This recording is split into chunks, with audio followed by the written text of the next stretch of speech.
इस वीडियो में हम बात करेंगे धीरजलाल हीराचंद अंबानी जी के बारे में, यानी कि धीरूभाई अंबानी। पर इससे पहले कि हम धीरूभाई अंबानी जी की लाइफ के बारे में बात करें, क्या हमने कभी ये सोचा है कि क्यों एक पेट्रोल पंप में काम करने वाला लड़का हिंदुस्तान का सबसे अमीर आदमी बन जाता है? Mister Dhirubhai Ambani, billionaire. क्यों एक अपाहिज लड़की जिसको डॉक्टर ने चलने से भी मना कर दिया था, वो दुनिया की सबसे तेज दौड़ने वाली लड़की बन जाती है और एक नहीं, दो नहीं, तीन गोल्ड मेडल ले आती है?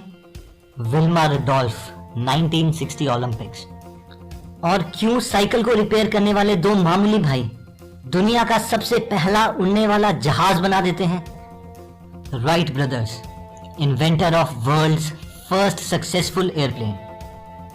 और क्यों एक अपाहिज आदमी जो ना हाथ हिला सकता है, ना पैर हिला सकता है, ना बोल सकता है, व्हीलचेयर पे बैठे बैठे कंप्यूटर की मदद से चार किताबें लिख देता है और दुनिया का सबसे बड़ा साइंटिस्ट बन जाता है? Stephen Hawking, one of the world greatest scientist. अगर आप ध्यान से देखें, चाहे वो धीरूभाई अंबानी हो, विल्मा रुडोल्फ हो, स्टीफन हॉकिंग हो या फिर राइट ब्रदर्स हो, उन सब में एक चीज कॉमन है और वो है अपने ऊपर विश्वास, अपने गोल को अचीव करने के लिए पागलपन और कभी ना हार मानने वाला एटीट्यूड।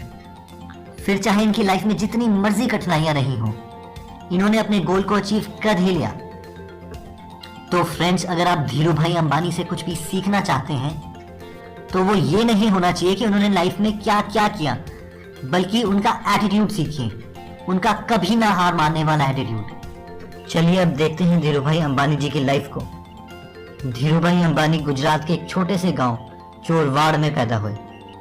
छोटी सी ही उम्र में उन्होंने माउंट गिरनर के मंदिरों में पकौड़े बेचने का काम स्टार्ट कर दिया। इसलिए नहीं क्योंकि वो गरीब थे, बल्कि इसलिए क्योंकि उनको बिजनेस का स्टार्टिंग से बहुत शौक था। 16 साल की उम्र में वो येमेन चले गए और उन्होंने 300 रुपए की नौकरी ज्वाइन कर ली। कुछ सालों बाद उनकी प्रमोशन हो गई और उनको उसी कंपनी के पेट्रोल पंप के फिलिंग स्टेशन में शिफ्ट कर दिया गया। ऐसा कहा जाता है कि जब भी वो पेट्रोल पंप में एक बड़ी कार देखते थे तो वो हमेशा यही कहते थे कि एक दिन ये कार मेरी होगी। 1962 में वो इंडिया वापस आ गए और 15,000 रुपए में उन्होंने एक कंपनी स्टार्ट करी जिसका नाम था रिलायंस, जिसका मेन फंक्शन था कि इंडिया के मसालों को बाहर के देशों तक पहुंचाना और पॉलिस्टर को हिंदुस्तान में लेके आना। और इसी पॉलिस्टर से कुछ सालों के बाद विमल नाम की एक कपड़ों की कंपनी भी खोली गई। जब 1962 में उन्होंने पहली बार कंपनी खोली तो उनके पास 350 स्क्वायर फीट का एक कमरा, एक टेलीफोन और सिर्फ 2 काम करने वाले आदमी थे। और सिर्फ 4 सालों में, यानी कि 1966 में, वो 2 एम्प्लॉय 85,000 एम्प्लॉइज में बदल चुके थे। 1977 में उन्होंने अपनी कंपनी को 58,000 शेयर में बेच दिया, यानी अब वो 58,000 हिंदुस्तानी लोग उनके पार्टनर बन चुके थे।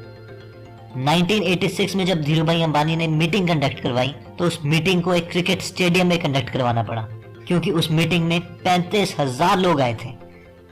2002 में जब धीरूभाई अंबानी की मौत हुई तब वो $6 बिलियन के मालिक थे, यानी कि 39,000 करोड़ रुपीस, जिसका मतलब है कि 39 के आगे 10 zeros। और दोस्तों, ये वही लड़का है जिसने 300 रुपए से शुरुआत की थी, यानी कि वो 10th पास लड़का 300 रुपए को 39,000 करोड़ रुपीस में कन्वर्ट कर चुका था। दोस्तों, धीरूभाई अंबानी को पद्म विभूषण भी दिया गया।